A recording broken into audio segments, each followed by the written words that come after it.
Assalamualaikum warahmatullahi wabarakatuh. Halo sobat online. Kembali lagi di video kali ini, saya dan teman-teman akan membuat video untuk memenuhi tugas membuat video pembelajaran mata kuliah SIM Ketatausahaan dosen pengampu Dr. Sriwirnarsi MPD, Program Studi Manajemen Pendidikan Islam Fakultas Tarbiyah dan Ilmu Keguruan Universitas Islam Negeri Profesor Kiai Haji Saifuddin Zuhri Purwokerto tahun 2023. Nah, kali ini saya tidak sendirian. Selanjutnya saya akan memperkenalkan anggota kelompok saya. Yang pertama ada saya sendiri, Zenita Eka Pradani dengan NIM 2017-40-1028 sebagai editor dan moderator. Kemudian ada Dina Asyifa Ulfiah dengan NIM 2017-40-1013 sebagai presentator. Dan yang terakhir ada Sofia Leni Azizah dengan NIM 2017-40-1039 sebagai presentator. Video kali ini akan membahas subtema mengenai perangkat keras dan perangkat lunak SIM dan layanan berbasis internet untuk akses pendidikan. Nah, selanjutnya, untuk mempersingkat waktu, mari kita simak video presentasi yang dibacakan oleh teman-teman saya. Check it out! Baik, di sini saya akan menjelaskan materi tentang perangkat keras komputer. Yang pertama, ada definisi dari perangkat keras komputer.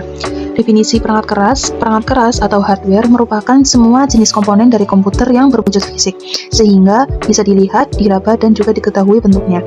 Seluruh komponen tersebut saling mendukung satu sama lain, sehingga komputer dapat beroperasi dengan baik. Dikutip dari bsi.j, fungsi dari perangkat keras atau hardware adalah untuk mendukung kerja komputer, menampilkan atau menerima input atau masukan proses, mengolah data, memberikan output, serta menyimpan data yang terpasang di dalam maupun di luar komputer. Yang selanjutnya ada macam-macam perangkat keras.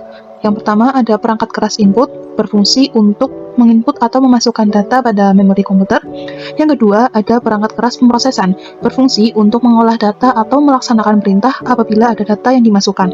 Dan yang ketiga ada perangkat keras output, berfungsi sebagai penampil data atau mengeluarkan data yang sudah diproses sebelumnya. Yang keempat ada perangkat keras penyimpanan, berfungsi sebagai tempat penyimpanan data. Dan yang terakhir, ada perangkat kelistrikan yang berfungsi menstabilkan tegangan atau daya listrik yang mengalir pada komputer. Ya, berikut contoh dari perangkat keras komputer. Yang pertama ada perangkat keras input atau hardware device. Yang pertama itu ada perangkat keras keyboard. Keyboard ini merupakan perangkat yang tersusun dari banyak tombol sehingga memudahkan user saat mengoperasikan komputer dan juga menginput data. Yang kedua ada mouse. Mouse ini merupakan perangkat keras input pendukung yang dapat mengendalikan kursor, fungsi klik, dan juga scroll. Yang ketiga ada perangkat keras scanner. Perangkat ini bekerja layaknya mesin fotokopi, sehingga bisa memindai data berupa teks pada buku, foto, dan sebagainya. Yang kedua ada perangkat keras prosesor atau hardware processor device. Terdiri dari yang pertama ada CPU atau prosesor, merupakan otak dari komputer, sehingga seluruh proses yang berlangsung pada seperangkat komputer dikendalikan oleh prosesor. Yang kedua ada motherboard. Motherboard ini merupakan papan sirkuit yang mengkoneksikan seluruh hardware pada perangkat komputer. Yang selanjutnya masih ada yaitu VGA atau Video Graphic Array. Perangkat keras ini berfungsi untuk memproses visualisasi data berbentuk grafis. Dan yang selanjutnya ada sound card atau kartu suara.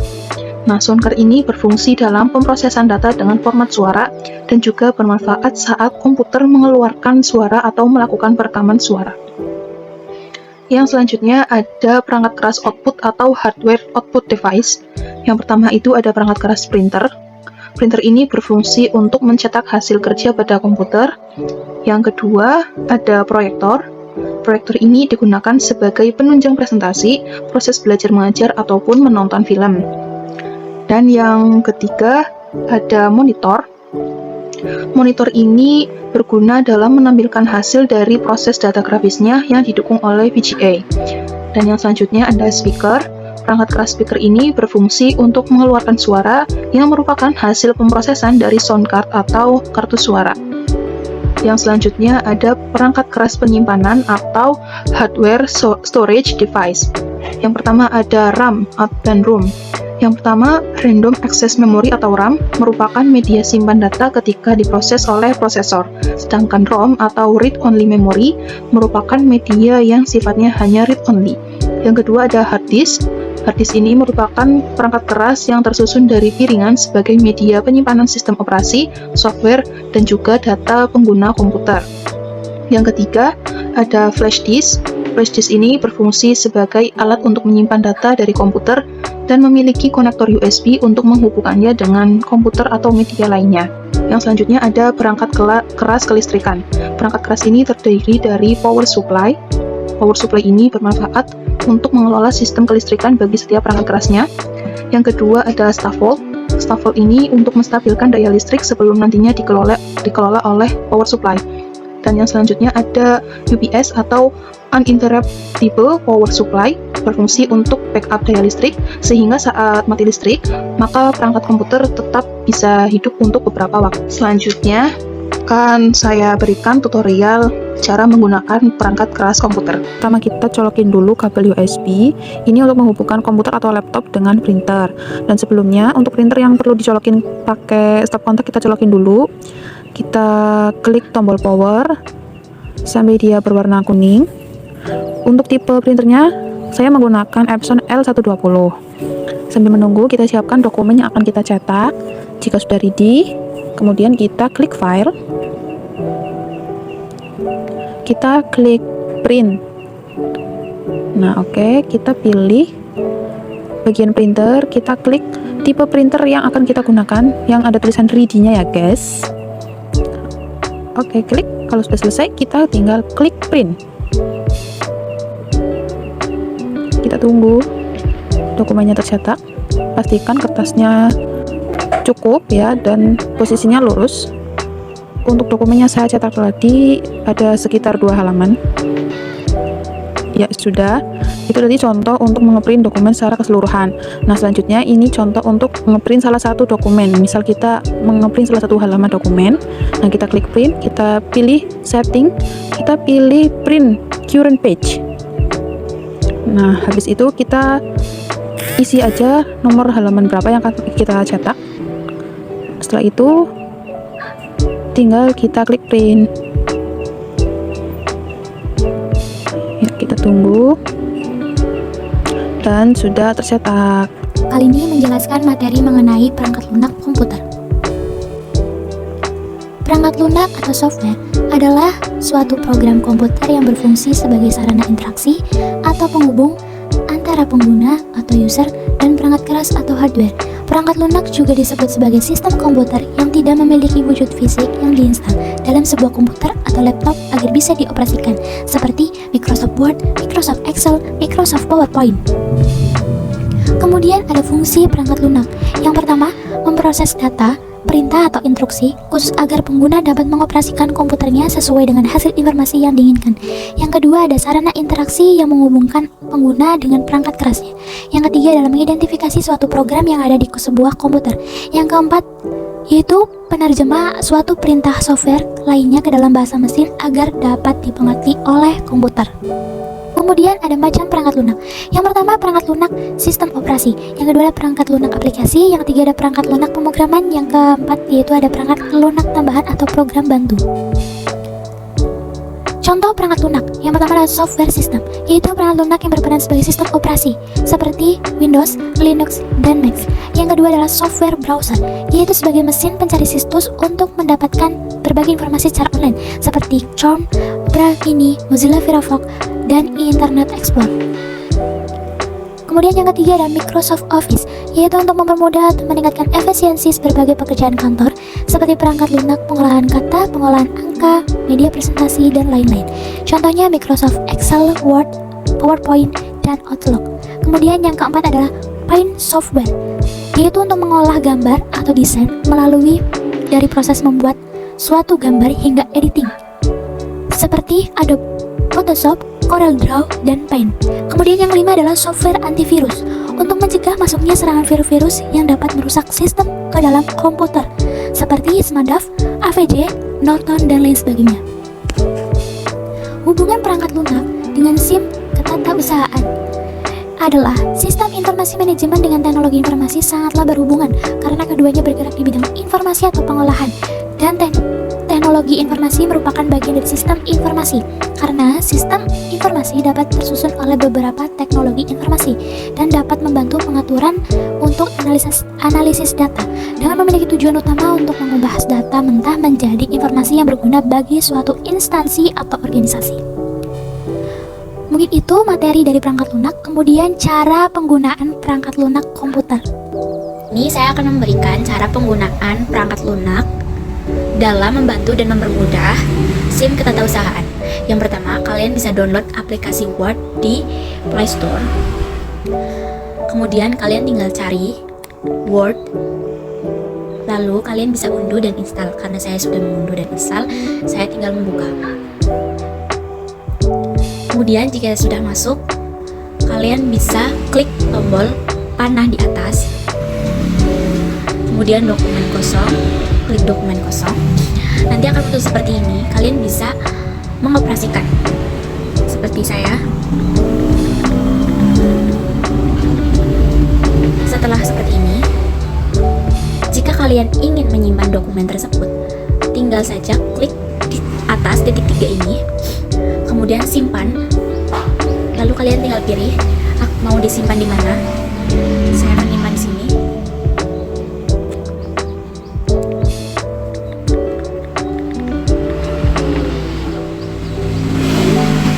Sudah tersimpan, kalian bisa cek ke dokumen perangkat dalam HP Anda. Jika di laptop sama saja seperti itu. Selanjutnya, penjelasan materi mengenai layanan berbasis internet untuk akses pendidikan, yaitu e-learning, m-learning, dan e-education. Pengertian layanan berbasis internet untuk akses pendidikan. Hadirnya internet sebagai sumber informasi ini tergolong lebih mudah, cepat, dan murah, sehingga perkembangan ilmu pengetahuan dan teknologi diharapkan dapat lebih cepat dan merata. Dengan demikian, segala informasi yang ada di internet mampu dimanfaatkan sebagai sumber belajar. Internet kepanjangan dari Interconnected Network dapat diartikan sebagai network komputer tiada batas yang menjadi penghubung pengguna komputer dengan pengguna komputer lainnya serta dapat berhubungan dengan komputer di sebuah wilayah ke wilayah di penjuru dunia, di mana di dalam jaringan tersebut mempunyai berbagai macam informasi serta fasilitas layanan internet browsing atau surfing. Beberapa manfaat yang diperoleh dari internet antara lain komunikasi interaktif, akses ke pakar, akses ke perpustakaan, membantu penelitian dan pengembangan ilmu pengetahuan, pertukaran data, serta kolaborasi. Aktivitas yang dapat dilakukan dengan memanfaatkan jaringan internet yang berkaitan dengan proses pembelajaran seperti e-learning, m-learning, dan e-education. Berikut penjelasannya. E-learning merupakan wujud penerapan teknologi informasi di bidang pendidikan dalam bentuk sekolah maya. E-learning adalah usaha untuk membuat sebuah internet. E-learning biasanya berbentuk kursus online, seminar online, dan selain sebagainya. Umumnya e-learning dilakukan melalui perantara internet berbasis web. Semua materi, kuis, dan bahan ajar biasa diakses pada web tersebut. Tetapi pembelajaran tidak harus menggunakan internet. Bisa juga dengan alternatif lain seperti intranet atau extranet. Materi yang ada bisa berupa teks yang diformat menjadi bentuk live file PDF, berbentuk suara, dan ada juga yang berbentuk streaming YouTube. E-learning ini biasanya membantu peserta didik untuk lebih memahami materi yang diajarkan secara lebih detail. Contohnya, Ruang Guru, Kuiper, Zenius, Cakap, dan lain sebagainya. Kemudian ada M-learning atau mobile learning adalah model pembelajaran yang memanfaatkan TK. M-learning menyediakan materi pembelajaran yang dapat diakses oleh peserta didik setiap saat dan diberikan sungguhan visualisasi materi yang menarik. M-learning merupakan suatu model pembelajaran yang melibatkan perangkat atau device bergerak sehingga peserta didik dapat mengakses materi pembelajaran, petunjuk belajar, dan aplikasi pembelajaran tanpa dibatasi oleh ruang dan waktu, dimanapun dan kapanpun peserta didik berada. Contohnya, Google Classroom dan Sanifa Edeling. Berbeda dengan e-learning, di mana cenderung menggunakan personal komputer atau PC dan internet sebagai media utamanya. Sedangkan m-learning ini cenderung menggunakan perangkat mobile seperti smartphone, handphone, dan lain sebagainya. Kemudian untuk e-education, pada dasarnya tujuan dari e-education adalah menciptakan sistem yang memudahkan dan menyederhanakan proses untuk mengupload dan mendownload materi pendidikan, sebagaimana guru dapat setiap saat memperbarui modul-modulnya. Oleh karena itu, perlu adanya sistem sarana pembelajaran e-education yang berbasis multimedia agar dapat membantu peserta didik untuk menyelesaikan masalah. Jadi, dapat disimpulkan bahwa e-education adalah sebuah bentuk teknologi informasi yang diterapkan dalam bidang pendidikan berupa situs web yang diakses dalam dimanapun saja. Contohnya edukasi @nets, forumpendidikan.com, kabarindonesia.com, dan lain sebagainya. Fungsi-fungsi layanan pembelajaran berbasis internet. Layanan berbasis internet atau e-learning tidaknya memiliki 3 fungsi, yaitu sebagai tambahan atau e-learning bersifat tambahan atau operasional, artinya peserta didik boleh memanfaatkan untuk menambah referensi materi pembelajaran ataupun tidak. Yang kedua adalah sebagai pelengkap, yaitu program untuk menjadi materi penggayaan ataupun perbaikan atau remedial bagi peserta didik dalam mengikuti kegiatan pembelajaran konvensional. Tujuannya agar peserta didik dapat menambah penguasaan terhadap materi dan membantu mereka dalam memahami materi yang telah diberikan oleh guru. Kemudian yang ketiga adalah sebagai pengganti.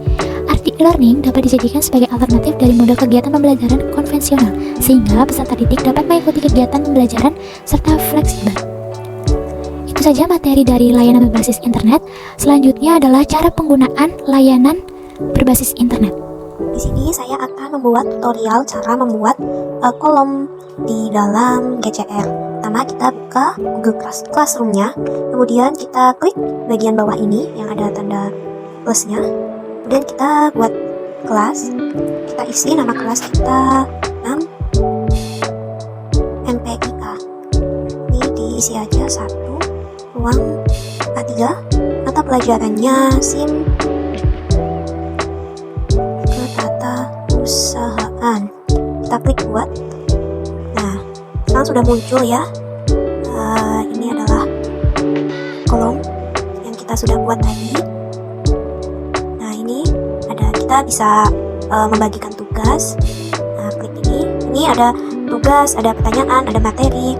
Nah, kita coba buat tugas. Nah, ini kita bisa isi judul tugasnya apa, sisipkan deskripsi, tambahkan lampiran. Kemudian ini ada poinnya berapa, batas waktu, dan topik. Kalau sudah, tinggal klik tugaskan saja. Kemudian di sini kita bisa mengundang anggota atau siswa atau mahasiswa yang akan bergabung seperti itu. Ya. Sekian tutorial membuat GCR. Terima kasih, semoga membantu.